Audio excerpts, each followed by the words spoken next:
Mes amis, aujourd'hui, nous allons parler de quelque chose d'une importance vitale pour chaque chrétien. Et je suis ravi qu'une fois de plus, ma femme Nancy soit ici avec nous pour partager le sujet de la prière ensemble. Peut-être connaissez-vous cette belle promesse que l'on trouve dans le livre Le meilleur chemin.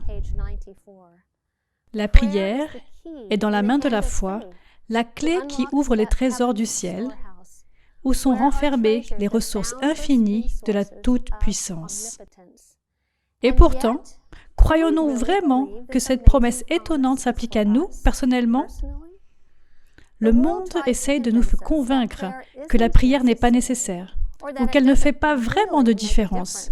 Et pourtant, combien cela est loin de la vérité. Dans le livre « La tragédie des siècles », il y a une promesse étonnante que j'aime particulièrement. En parlant des miracles que Jésus a faits lorsqu'il était sur terre, Ellen White écrit « Le même Sauveur compatissant n'est-il pas encore vivant aujourd'hui et tout aussi prêt à exaucer les prières de la foi que lorsqu'il marchait sur la terre, visible aux yeux des mortels? Le monde naturel coopère avec le monde surnaturel. Il entre dans le plan de Dieu de nous accorder, en retour de la prière de la foi, ce que nous n'obtiendrions pas sans prier. Pouvez-vous imaginer toutes les prières auxquelles il désire répondre si seulement nous lui demandons? Dans la Bible, nous avons de nombreux exemples de personnes qui prient dans des circonstances très différentes. Par exemple, il y a la prière d'Élie, au sommet du mont Carmel, demandant à Dieu de se révéler comme le seul Dieu. Et il y a Jonas au fond de la mer, dans le ventre d'un poisson, implorant la délivrance. Nous pouvons lire la belle prière du roi Salomon lorsqu'il consacre le magnifique temple au Seigneur et l'émouvante intercession de Daniel lorsqu'il plaide au nom de son peuple à Babylone. Dans le premier livre de Samuel, nous avons l'exemple de Anne, qui a exprimé sa demande personnelle dans un cri du cœur au Seigneur et a reçu une réponse étonnante. Dans Luc 18, Jésus souligne le pouvoir de la prière avec la parabole de la veuve persistante et du juge injuste, où le verset 1 nous rappelle que Jésus leur dit une parabole pour montrer qu'ils devaient toujours prier sans se décourager. Et nous avons un exemple étonnant de prière persistante chez la Samaritaine qui est venue à Jésus, plaidant au nom de sa fille possédée par un démon. Elle demandait seulement les miettes qui tombent de la table de leur maître. Jésus a loué cette mère en disant « Femme, ta foi est grande, sois traitée conformément à ton désir. » À partir de ce moment, sa fille fut guérie. Dans 1 Thessaloniciens 5, verset 17, la Bible nous dit « Priez sans cesse ». Mais qu'est-ce que cela signifie vraiment? Je crois que cela signifie être soumis à la direction du Seigneur, lui permettant de diriger comme il le voit mieux. Et cela signifie aussi que nous devons être prêts à prier pour n'importe quoi, parce que Dieu ne se contente pas de s'occuper des gros problèmes. Il aime entendre parler de tout ce qui nous concerne, même de la plus petite difficulté ou de la plus petite joie. La prière est une immense connexion, rassurante, avec Dieu qui m'aide à traverser toutes sortes de choses. Je prie le matin en tombant à genoux du lit et en consacrant ma journée au Seigneur, demandant le Saint-Esprit dans ma vie, la pluie de l'arrière-saison et la sagesse. N'oubliez pas de demander la sagesse, revendiquant le texte de Jacques 1, verset 5. Puis, tout au long de la journée, que ce soit en étudiant la parole de Dieu ou dans une réunion, en demandant la direction et la sagesse de Dieu. Au fur et à mesure que la journée avance, les sujets de prière peuvent changer, mais ce lien demeure. Tout au long de la journée, la prière est absolument vitale. Sinon, nous serions seuls et il ne devrait pas en être ainsi.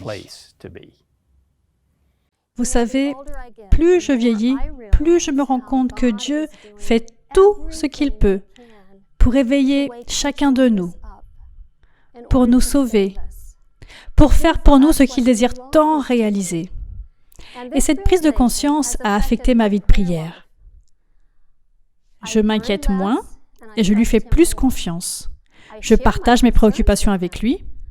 Avant, j'étais tellement angoissée par certaines situations, mais maintenant je me rends compte que Dieu fait des choses dont je ne suis même pas consciente pour répondre à mes prières. Je peux me confier entre ses mains et cela m'aide à lui parler. Ce sabbat 6 mars est une occasion particulière de prière, car des milliers de personnes dans le monde entier se réuniront pour prier à l'occasion de l'annuelle journée mondiale de prière pour les femmes, organisée par le ministère des Femmes de la Conférence Générale.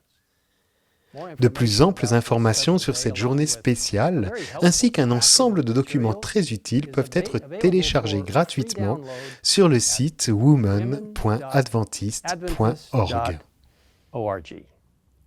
Que le Seigneur nous bénisse, alors que nous comprenons mieux la nécessité et la signification de la prière, les bénédictions et l'importance de la prière dans chacune de nos vies, en particulier en ces temps difficiles que nous traversons. Merci Nancy.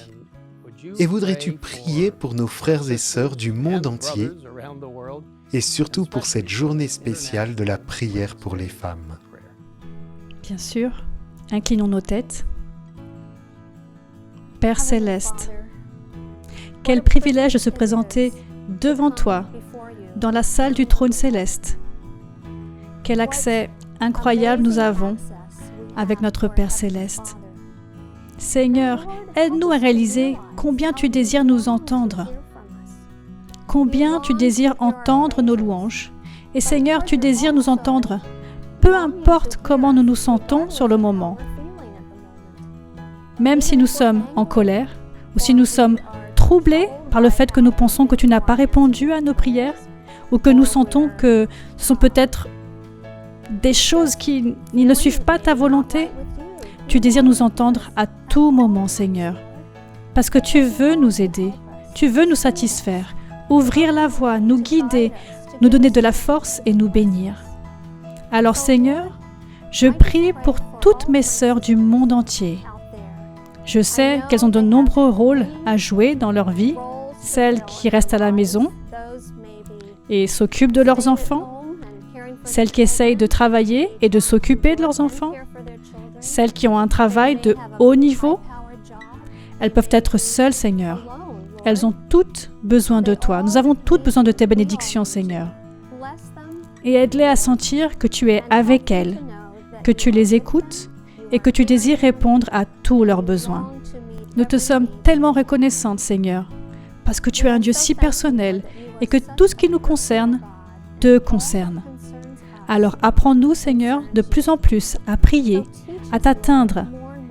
Et je prie pour tous nos frères et sœurs dans le monde, Seigneur.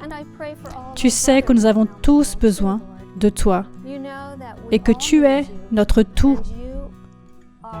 Tu es la source de toute notre joie, de toute notre paix et de toute notre assurance. Toi, Seigneur, tu es notre tout. Je te remercie donc de nous avoir écoutés, de ta disponibilité, de ton désir de rester avec nous. Et Seigneur, je prie pour que nous te répondions toujours. Et je suis très positive, comprenant même en partie combien tu t'inquiètes pour chacun d'entre nous.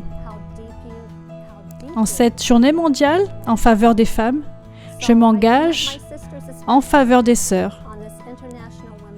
Je les remets entre tes mains, Seigneur. Guide chacune d'entre nous selon ta volonté. Je te prie au nom de Jésus. Amen. Amen.